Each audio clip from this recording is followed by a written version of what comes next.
안녕하세요. 캐드 공방의 김쌤입니다. 3D 프린터 운용 기능사 실기 공개 도면 2번 문제를 풀겠습니다. 먼저 솔리드웍스를 사용해서 모델링하고 조립품을 완성시킨 다음에 조립품 파일과 채점용 파일 그리고 3D 프린터용 파일 이렇게 세 가지 파일을 저장하는 단계까지 설명해 드리고요. 3D 프린터용 파일을 사용해서 슬라이싱하는 방법과 G코드 변환 파일을 생성하는 방법은 모든 문제에 공통되는 부분이기 때문에 별도로 강좌를 링크해 드리겠습니다. 그럼 문제 도면을 살펴보면 공개 문제 2번 도면은 1번 부품은 이렇게 돼 있고 2번 부품은 이렇게 돼 있습니다. 두 개의 부품을 모델링을 해서 조립을 하면 이러한 형상이 되는데요. 현재 조립되어 있는 기준이 이쪽으로 되어 있습니다. 그렇지만 3D 프린터에서 출력을 할 때 이 모습으로 출력하는 것이 다소 후처리 작업에 애로사항이 있을 것을 감안해서 저는 기준점을 1번 부품의 여기와 2번 부품의 여기를 기준으로 정해 주겠습니다. 그 두 개의 기준을 중심으로 해서 기준축을 결정을 해주면 이 방향으로 X축을 설정해 줄 수가 있고요. 이 가운데에서 이렇게 Y축을 결정해 줄 수가 있습니다. 2번 부품에 보면 A라고 되어 있는 부분이 있고 B라고 되어 있는 부분이 있습니다. 이 부분은 1번 부품에 조립되는 부분의 치수를 참고로 해서 여기에 치수를 산출해 주면 됩니다. 문제에서 공차 한계를 1mm로 제한하고 있기 때문에 저는 0.2mm 정도를 여유를 주고 0.8mm를 적용시키겠습니다. 이 A라고 되어 있는 부분은 여기에 있는 파이 6에 조립되는 부분이기 때문에 6보다는 작아야 되므로 파이 5.2를 적용시키고요. B라고 되어 있는 부분은 1번 부품에 6이라고 되어 있는 이 부분에 조립이 되는 부분이니까 6보다는 커야 됩니다. 그래서 여기는 6.8을 적용시키겠습니다. 이렇게 산출된 재원과 기준축을 바탕으로 해서 모델링을 하겠습니다. 먼저 솔리드웍스를 열고 새로 만들기에서 파트 템플릿을 열어옵니다. 파트 템플릿이 열리면 먼저 옵션으로 가서 문서 속성 탭에 단위를 선택하고 단위계를 mmgs로 설정해 줍니다. 다른 이름으로 저장해 가서 이 부품의 이름을 파트 1으로 해서 2번 폴더에 저장을 시킵니다. 저는 바탕화면에 2번 폴더를 만들어 놓았습니다. 여러분들께서는 시험장에서 감독관 선생님들께서 폴더를 생성하는 방법 그리고 파일을 저장하는 방법에 대해서 자세히 설명을 해 주실 겁니다. 거기에 따라서 이행해 주시면 되겠고요. 참고로 제출용 파일 리스트를 보면은 조립품 파일이 있고 채점용 파일 해서 STP 파일이 있고요. 3D 프린터용 파일 해서 STL 파일 그리고 G코드 변환 파일 이렇게 네 가지가 명시되어 있습니다. 여기에 있는 부품 파일에 대해서는 파일명이 지정되어 있지 않습니다. 그래서 부품 파일의 파일명은 여러분들이 임의로 지정해서 저장해 주시면 되겠습니다. 먼저 XY축이 있는 정면에 스케치를 하겠습니다. 기준이 되는 부분을 중심으로 해서 이러한 슬롯 모양의 형상을 스케치를 합니다. 라인을 이용해서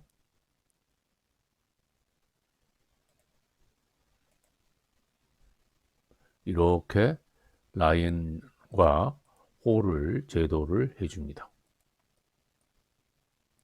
이런 사선을 그릴 때는 컨트롤 키를 이용해서 제도를 해주면은 임의로 구속이 들어가지 않습니다.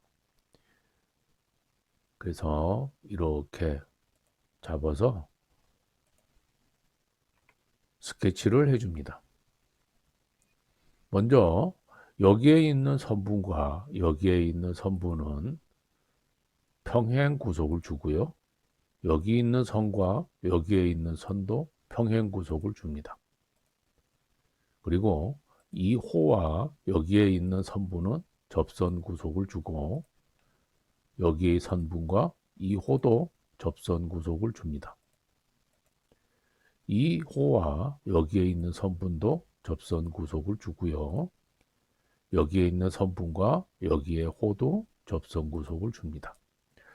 좀 전에 스케치를 할 때 접선호를 이용해서 그렸기 때문에 접선호가 먼저 구속되어 있는 것도 있지만 확인하는 차원에서 전부 한번 다 이렇게 접선 구속을 주는 것이 나중에 실수를 방지할 수가 있습니다. 다음에는 여기에 있는 호의 중심점과 원점을 일치시켜 줍니다. 그리고 치수를 이용해서 이 두 선분의 사이 간격은 6mm입니다. 여기 사이의 간격도 6mm가 됩니다. 자, 이렇게 해서 기본적인 기준을 마련을 했으므로 밖에 있는 이 외형 부분을 마저 스케치를 하도록 하겠습니다. 그래서 선을 이용해서 이러한 선분을 제도를 해주고요.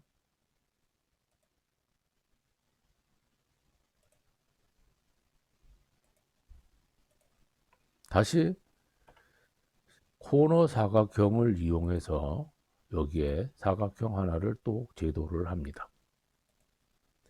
다음 이 선분과 이 선분은 동일선상 구속을 주고요.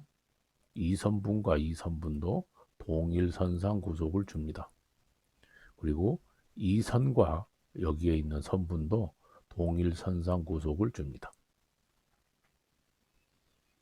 이제는 치수를 줍니다. 그래서 원점에서 아래 바닥에 있는 이 모서리까지 여기에 치수는 7mm가 되고요. 이 원점에서 여기 위에 있는 이 호의 중심점까지 여기는 5mm가 됩니다. 다음 여기에 있는 선분은 약간 밖으로 이렇게 빼주고요. 이 중심점과 여기에 있는 선분의 길이는 7mm가 되고요. 여기에서 여기까지는 14mm가 됩니다. 다음에는 원점에서 여기 끝까지 이 거리는 24mm입니다. 이제 여기에 있는 이 사선은 여기에 있는 직선 사이의 각도가 45도입니다. 그리고 이 끝에 선과 여기 아래의 선의 전체 높이는 18mm가 되고요. 다음 여기에서 아래까지 이 높이는 14mm가 됩니다. 다음에 여기는 이 안쪽에서부터 30mm가 되고요. 이 끝부분은 여기에서 38mm가 떨어져 있습니다. 자, 이렇게 스케치가 되었으면 이제는 이 가운데에 있는 원을 하나 더 그려줍니다. 그래서 원을 이용해서 가운데에 5파이짜리 원을 하나 제도를 해줍니다. 이 원의 위치도 치수를 이용해서 조절을 하면 여기에서 여기까지는 4mm가 되고요. 아래 바닥에서부터는 6mm가 됩니다. 자, 이제 스케치 종료를 하고요. 돌출로 갑니다. 돌출에서 가장 큰 치수에 해당이 되는 부분은 16mm입니다. 그래서 대칭 형태이기 때문에 중간 평면을 선택하고 16mm를 줍니다. 그리고 이 영역을 선택해 줍니다. 다음 다시 한번 돌출로 가서 좀 전에 사용한 스케치를 다시 한번 클릭해 주고요. 이번에는 6mm 두께만큼 돌출되어 있습니다. 자, 그래서 이 부분은 6mm의 돌출 치수를 입력합니다. 자, 이렇게 해서 1번 부품의 기본적인 베이스 형태가 완성이 되었습니다. 이제 도면에 있는 형상에 맞추어서 못따기와 못깎기를 하겠습니다. 먼저 못따기에 가서 거리 값에 치수는 아래에 보면 C5로 되어 있죠. 그래서 여기에 5mm 치수를 주고요. 자, 이쪽 모서리와 이쪽 모서리 그리고 이 뒤에 있는 이 모서리를 모를 깎습니다. 이제 휠렛으로 갑니다. 부동 반경으로 가고요. 제일 먼저 치수는 14mm를 줍니다.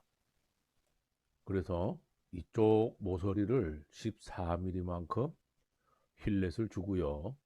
그 다음 모서리는 여기가 R4만큼 돼 있죠. 다중 반경 필렛을 체크하고 이 모서리를 클릭해 준 다음에 반지름을 4mm로 바꿔줍니다.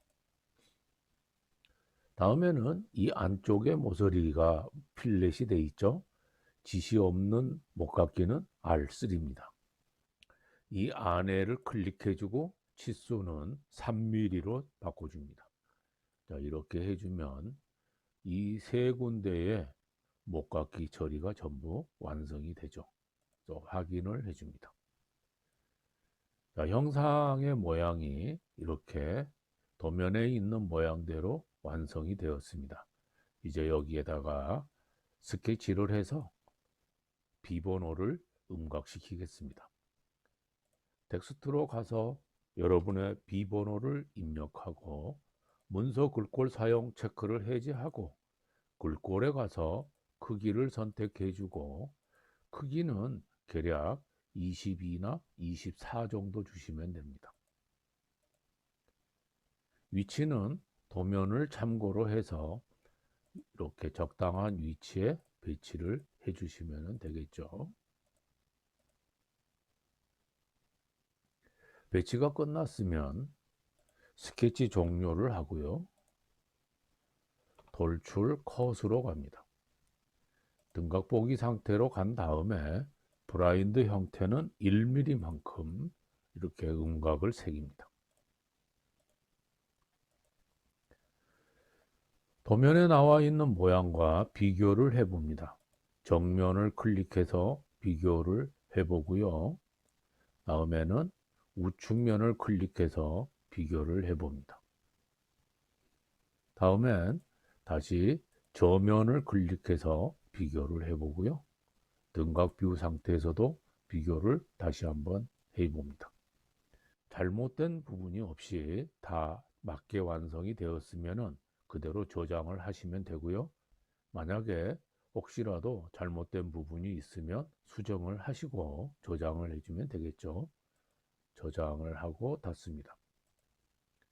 다시 새로 만들기에 가서 파트 템플릿을 열고요. 이번에는 파트 2로 저장을 시킵니다.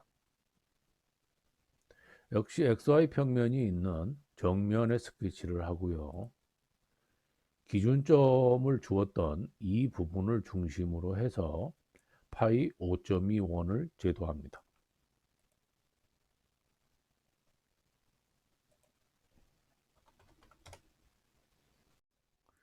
원을 선택하고 파이 16짜리 원을 하나 더 제도를 해줍니다. 이 원의 중심과 원점은 수직 구속을 주고요. 치수를 이용해서 이 원의 중심은 원점에서부터 3mm만큼 간격이 떨어져 있습니다. 자, 이렇게 해서 아래의 부분을 완성을 했으면 코너 사각형을 이용해서 이러한 모양의 스케치를 하나 더 해주고요. 이 모서리의 중간점과 원점은 수직 구속을 줍니다. 그리고 치수를 이용해서 여기에서 여기까지 치수는 6mm가 되고요. 다음 28mm만큼 떨어져 있습니다.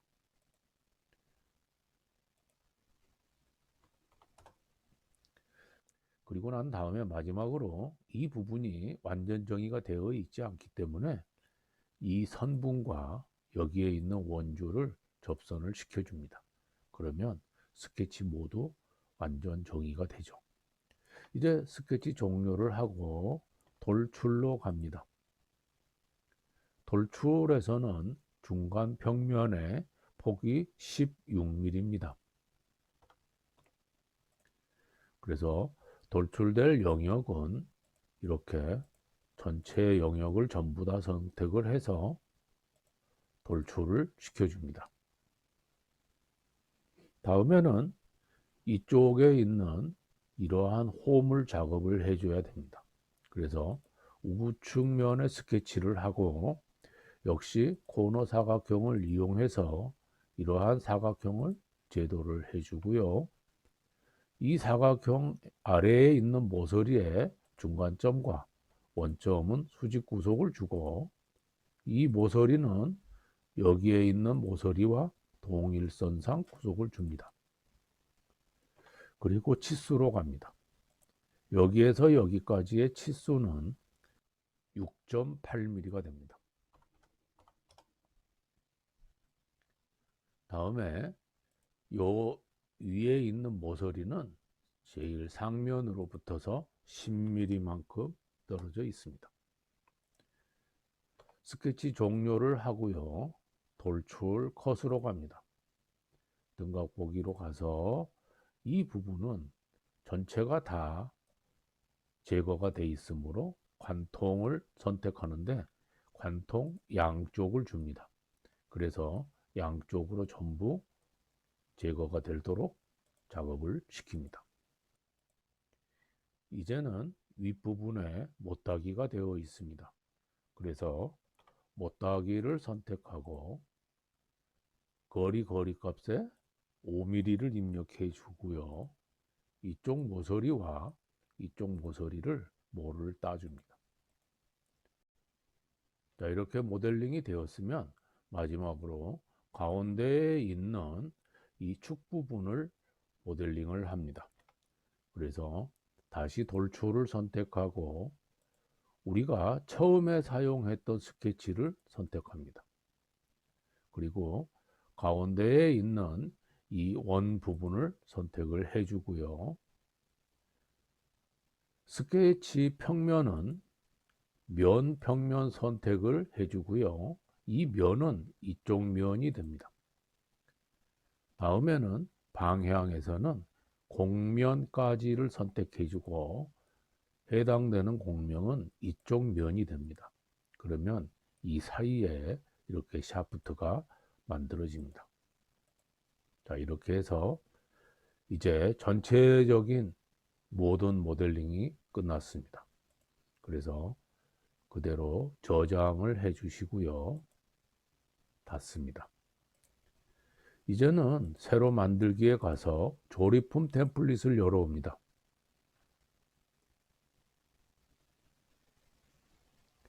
조립품에서는 기본이 되는 부품이 1번 부품입니다. 그래서 파트 1번 부품을 열기를 합니다.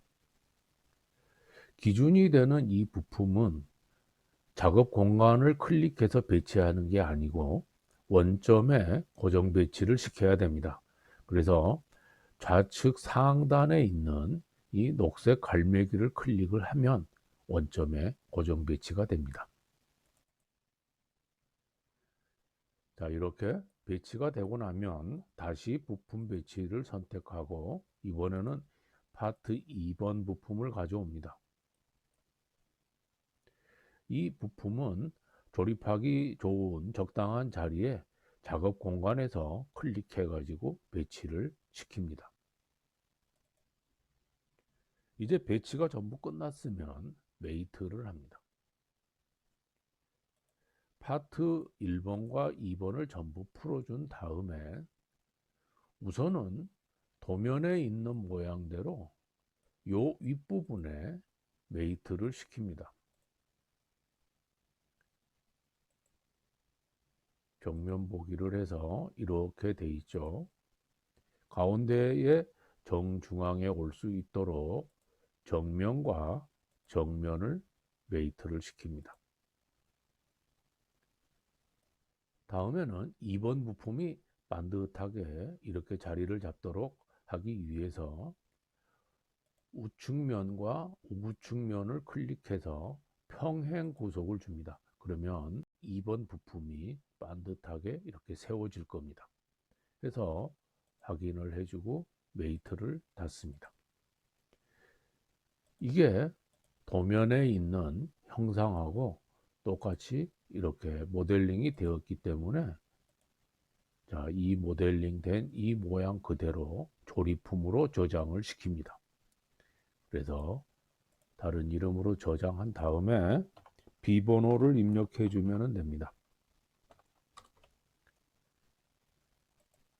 두 번째는 채점용 파일을 저장시키기 위해서 다른 이름으로 저장해서 파일 형식을 STEP로 가는데요.